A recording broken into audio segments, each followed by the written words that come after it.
The day began like any other, with George taking Pepper for a walk near their home, where no one else was supposed to be.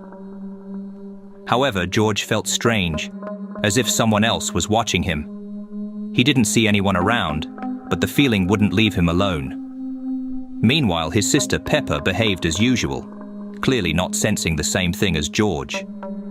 George wanted to go home as soon as possible, and when they returned, their parents had already prepared dinner, and everyone began to eat as usual. Everyone except George. He was so frightened that he had lost his appetite. Mummy Pig noticed this and asked him what was wrong. He said nothing. Night fell, and Pepper and George were put to bed. George couldn't fall asleep for a long time, overcome by an inexplicable terror that only grew with time. But at one point, he looked out the window. There was it.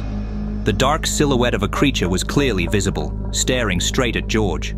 George was stunned. He thought he was imagining it all, and after he blinked, the creature disappeared. The bedroom was on the second floor of the house.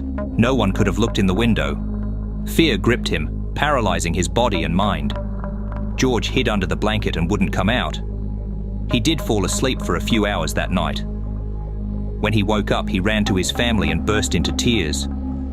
He tried to say something about a dark figure standing outside his window, but they couldn't understand him, as his speech was rather indistinct due to his age. His parents realized he was afraid of something in the dark, but they thought it was just a childish fantasy. George stayed home all day, not wanting to go anywhere.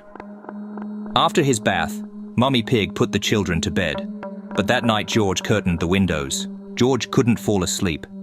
He convinced himself that he had imagined it all. He tried to sleep for 2 hours. Suddenly he heard a creak in the room. It was here. Pepper was asleep, and when she woke up, she found George missing.